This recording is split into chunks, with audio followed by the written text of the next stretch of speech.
Rome. June 14, 1497. The body of Giovanni Borgia, Duke of Gandia, was pulled from the Tiber River 3 days after he disappeared. His throat had been cut.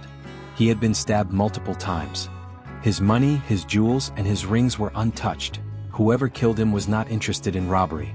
He had been weighted down and thrown into the water from a bridge in the darkness, and the only reason they found him at all was that a timber merchant working the river bank at night saw something that looked wrong in the water and reported it. Giovanni was 22 years old. He was the eldest legitimate son of Pope Alexander VI. He was the commander of the papal armies, the Duke of Gandia, the centerpiece of his father's dynastic ambitions for the House of Borgia. He was the future. And he was dead in the Tiber with his throat cut and his money still in his pockets. Pope Alexander VI, Rodrigo Borgia, the most powerful man in the world, wept publicly for 4 days. He reportedly said that the Duchy of Gandia meant nothing to him now, that all the pontificates in Christendom meant nothing, that he would give everything he had ever accumulated to have his son back. He never found the killer. Or rather, he never named the killer. Because the name that the diplomats whispered, that the Venetian ambassadors wrote in their dispatches, that the rival families of Rome murmured in their palaces, was the name of the one man in Rome who had the motive, the capability, and the complete absence of sentimentality required to do it. The name was Cesare, the other son, the cardinal, the one who had been given God when he wanted the sword, the one who had watched his brother receive everything he himself desired, the military command, the secular title, the father's full attention and ambition, and had been handed a cardinal's red hat instead. If Cesare killed his brother, he killed him for a future. And the future he built on that night in June 1497, whether or not he was responsible for the body in the river, was the most extraordinary career of the Italian Renaissance. This is how it began. A cardinal's son becomes a cardinal. A pope's son becomes whatever the pope decides.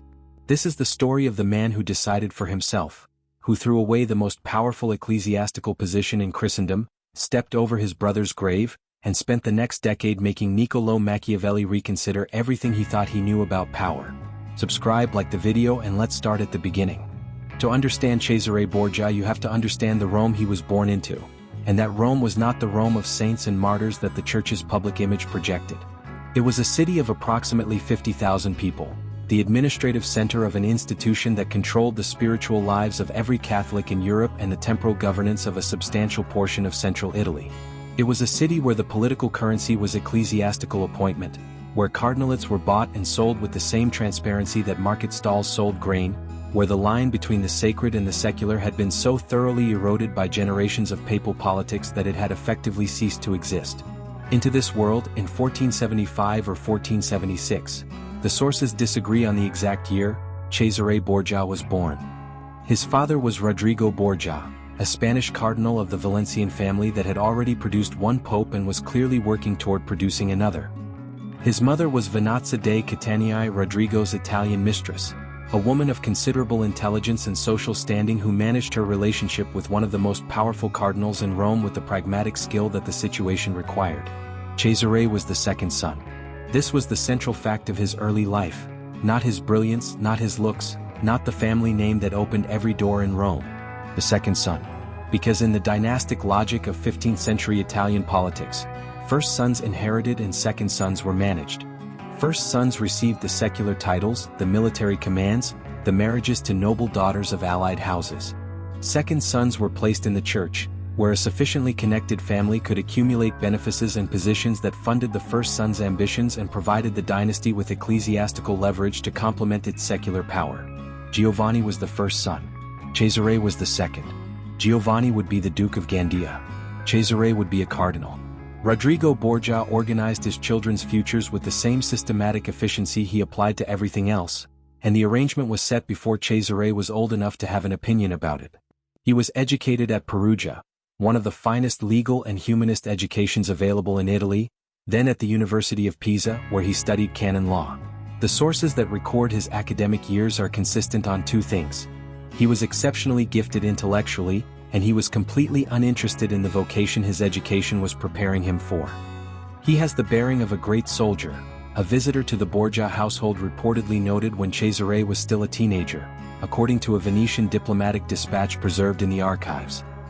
He thinks more of military than ecclesiastical matters. This was not unusual observation for a boy of his background and physical gifts. What was unusual was the combination of that soldier's bearing with the kind of intelligence that Pisa was developing, the capacity to read a political situation with the same precision that a general reads terrain, to understand what people wanted and what they feared and how the gap between those two things could be exploited. He was being trained for the church. He was teaching himself something else entirely. On August 11, 1492, when Cesare was 16 or 17 years old, Rodrigo Borgia was elected Pope Alexander VI. The election was, by the standards of even Renaissance papal politics, extraordinarily corrupt. Rodrigo had spent years and enormous sums cultivating alliances within the College of Cardinals, and the final vote was preceded by negotiations that the Venetian ambassador described in dispatches as resembling the conclusion of a military campaign more than a spiritual discernment. Cardinals received benefices, abbeys, and cash payments in amounts that the sources record with the particular precision of men who found the whole business simultaneously appalling and fascinating. Rodrigo won on the fourth ballot. Cesare, standing in Rome on the day his father became the most powerful man in the Christian world, was 17 years old and suddenly the son of a pope. The implications were immediate and transformative. The constraints that illegitimacy had placed on his ecclesiastical advancement, canon law technically prohibited illegitimate children from holding church positions without a dispensation, evaporated with a papal stroke of the pen. Alexander VI issued the necessary documents and began the process of building his son's ecclesiastical career with the urgency of a man who understood that papal power was temporary and family position needed to be secured while the opportunity existed. On September 12, 1491, actually before the papal election, under a dispensation from the previous pope, Cesare had been appointed Bishop of Pamplona, then Archbishop of Valencia. Then, on September 20, 1493, Pope Alexander VI created 12 new cardinals in a single consistory. One of them was his 18-year-old son, Cardinal of Santa Maria Nuova, one of the youngest cardinals in the history of the Church. Cesare received the red hat with the composure that the sources describe as characteristic of him even at 18, the particular stillness of someone who has separated his private reactions from his public expression and manages the gap between them with complete control. He said the correct things. He wore the correct robes. He attended the correct ceremonies. He participated in the administration of the Roman Curia with the competence that his Perugia and Pisa education had prepared him for. And he waited. For what, exactly, is something the sources can only approximate. For an opportunity. For the arrangement of his life to shift from the one his father had designed to the one he had been designing for himself since he was old enough to understand that the two were not the same thing. The opportunity came from the Tiber. The relationship between Cesare and his older brother Giovanni was, by every account that survives, one of sustained and poorly concealed antagonism. Giovanni Borgia was, in the assessment of most historians who have studied both men, considerably less capable than his brother. He was given the military command that Cesare wanted, the secular titles that Cesare wanted, and the full weight of their father's dynastic ambitions, all on the basis of birth order rather than ability.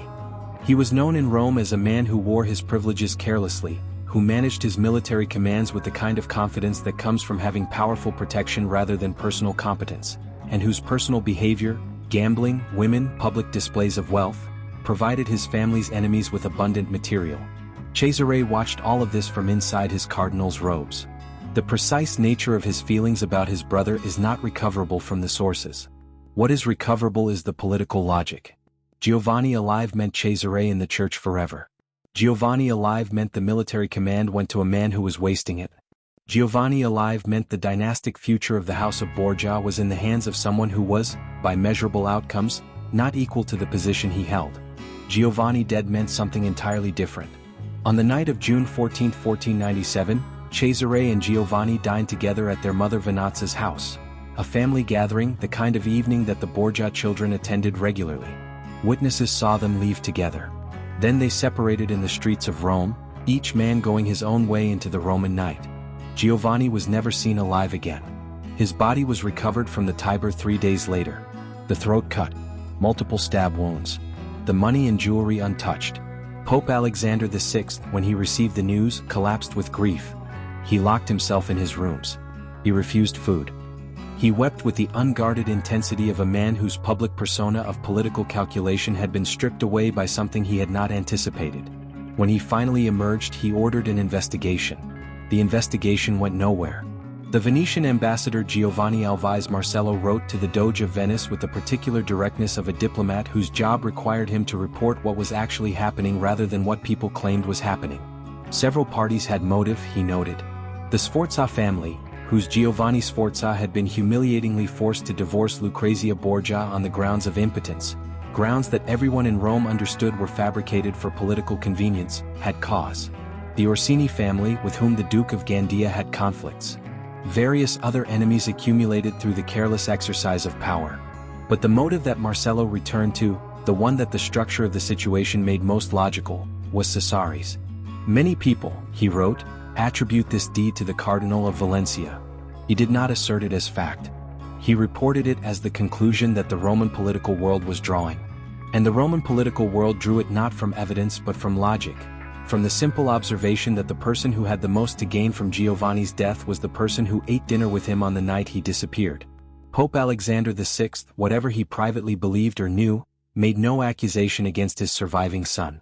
The investigation was quietly allowed to end without conclusion. Within weeks of Giovanni's death, Cesare was making the arguments for his release from the cardinalate that would have been impossible to make while his brother was alive to fill the military role the family needed. Whether he killed Giovanni or not, and the honest historical answer is that we do not know, the effect was the same. The door opened, and Cesare walked through it.